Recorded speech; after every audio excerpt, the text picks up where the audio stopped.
Selamat datang di The Deep Dive. Oke, kali ini kita punya cerita yang cukup luar biasa ya tentang transformasi spiritual. Yusha Evans atau nama lahirnya Joshua Evans. Betul. Sumber kita ini macam-macam. Ada artikel, catatan pribadi dia juga yang rinci perjalanannya. Dari seorang, bisa dibilang, calon pendeta muda Kristen yang sangat berdedikasi. Iya, di lingkungan yang konservatif banget. Kan kuat.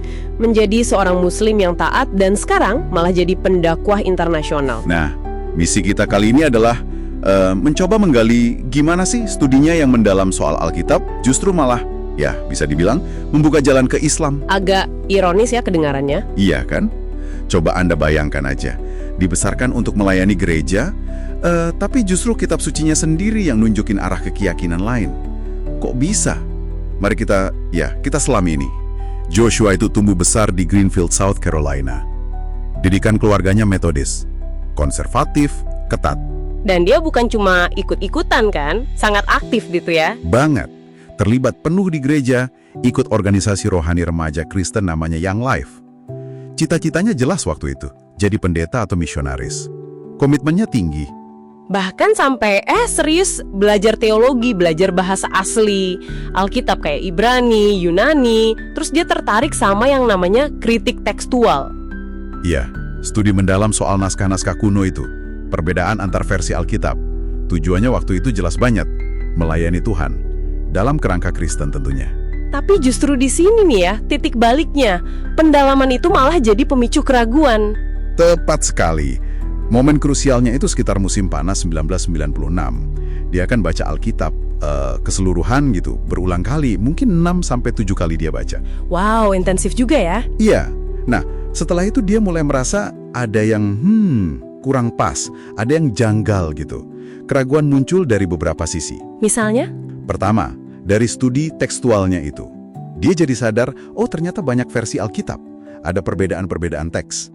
Ini bikin dia goyah soal gagasan bahwa teks itu sempurna, nggak berubah, kayak yang diajarkan selama ini. Selain soal teksnya sendiri, ada masalah lain juga kan? Soal keteladanan tokoh-tokoh di Alkitab. Benar, dia terusik sama beberapa cerita.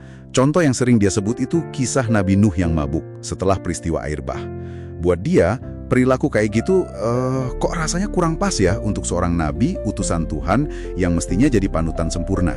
Jadi itu kayak mengikis kredibilitas figur penting gitu ya dalam pandangannya saat itu. Betul. Tapi mungkin yang paling mendasar itu konflik teologisnya. Soal konsep Tritunggal. Nah, ini dia nih kayaknya intinya. Gimana dia melihat pertentangan itu dalam studinya? Dia merasa banyak ayat baik di Perjanjian Lama maupun kutipan Yesus sendiri di Perjanjian Baru, kayak waktu Yesus mengutip ulangan soal Tuhan itu Esa, atau doa Yesus di Yohanes 17 ayat 3, itu kan nyebut Bapa sebagai satu-satunya Allah yang benar. Jadi penekanannya keesaan Tuhan ya? Iya, sangat kuat. Dan itu terasa kontras banget sama doktrin Tritunggal yang jadi inti keyakinan Kristen dia. Jadi akumulasi keraguan ini, tekstual, etis, teologis, akhirnya bikin dia ambil keputusan besar. Meninggalkan kekristenan.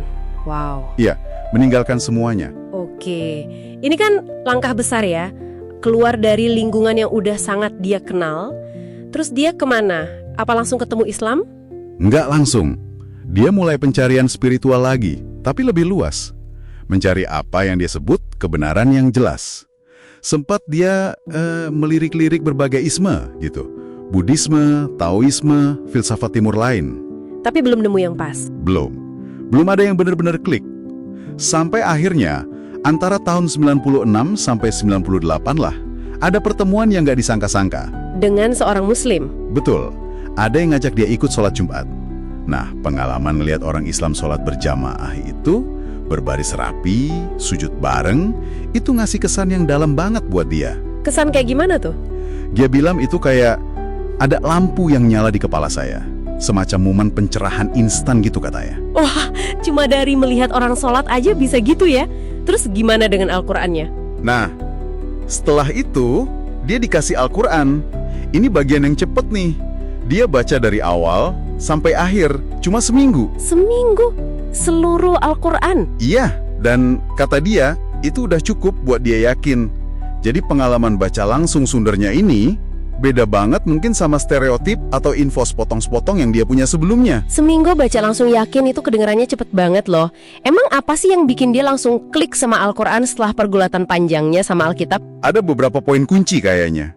Yang paling utama itu konsep tauhid, keesaan Tuhan yang mutlak dalam Islam. Ini kan langsung menjawab kebingungan dia soal Tritunggal, yang selama ini jadi ganjalan besar. Jadi kayak jawaban langsung gitu ya buat pertanyaan terbesarnya. Betul loh. Islam nawarin konsep Tuhan yang esa, nggak ada kompromi. Terus yang kedua, pandangan Islam soal Al-Quran itu wahyu terakhir yang terjaga keasliannya. Ini kontras banget sama kekhawatiran dia soal variasi teks Alkitab yang dia temulin dari studinya. Jadi semacam kepastian tekstual yang dia cari ya? Bisa dibilang gitu. Terus yang ketiga, posisi Yesus dalam Islam. Dihormati sebagai nabi besar, utusan Tuhan, tapi bukan Tuhan.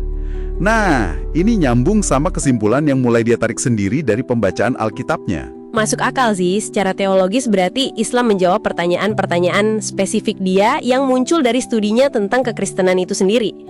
Jadi kapan dia akhirnya ambil langkah jadi muslim? Desember 1998. Joshua Evans mengucapkan syahadat, kesaksian iman Islam, dan resmi jadi Joshua Evans. Dia sering cerita kalau prosesnya itu sederhana banget. Nggak ada ritual aneh-aneh, cuma keyakinan di hati sama diucapin aja.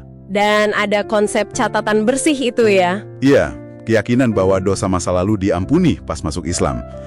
Itu ngasih dia semacam rasa awal yang baru, lembaran baru. Keputusan pribadi yang luar biasa. Tapi gimana dampaknya ke keluarga? Kan tadi dibilang konservatif banget. Pasti nggak gampang ya? Oh, jelas nggak gampang. Keputusan pribadinya mungkin terasa clear buat dia secara intelektual. Tapi ya konsekuensi sosialnya ada. Tantangan pasti ada, terutama dari keluarga besar. Sempat ada masa-masa dingin gitu katanya. Bahkan ada usaha buat ngebujuk dia balik lagi. Tapi akhirnya gimana? Menariknya, dia juga cerita ada transformasi positif di dirinya. Dia ngerasa jadi orang yang lebih baik, lebih dewasa. Dan ini lama-lama diakui juga sama keluarganya. Hubungan sama orang tuanya malah jadi lebih baik. Dia jadi lebih rutin kontak. Wah, menarik ya. Dari konflik malah jadi ada perbaikan hubungan. Dan sekarang hidupnya benar-benar didedikasikan untuk Islam ya? Iya, total. Jadi pendakwah, pengajar Islam, keliling dunia buat ceramah, aktif di media, bahkan ambil studi Islam sampai jenjang S3. Dia pakai latar belakangnya yang unik itu buat menjelaskan Islam, seringnya ke audiens barat. Oke, jadi apa nih yang bisa kita ambil dari kisah Joshua Evans ini untuk Anda semua yang lagi dengerin? Ini kan bukan cuma cerita pindah agama biasa ya? Betul. Ini cerita tentang kekuatan kejujuran intelektual mungkin ya. Dia berani nanya ke fondasi keyakinannya sendiri, terus ngikutin apa yang dia yakini sebagai bukti. Walaupun itu bawa dia ke tempat yang asing dan ya sulit secara sosial. Pertanyaan paling dalam yang kita ajukan ke diri sendiri, ke keyakinan kita, itu yang jadi pemicu perubahan besar. Persis. Nah, sebagai penutup, mungkin ada satu pemikiran nih buat Anda renungkan. Kalau pendalaman yang jujur terhadap satu kitab suci bisa membawa seseorang menyeberang ke tradisi iman lain yang kelihatannya beda banget, apa ya artinya ini buat cara Anda sendiri mendekati pertanyaan-pertanyaan besar soal makna, kebenaran, dan keyakinan dalam hidup Anda? Sesuatu untuk dipikirkan lebih lanjut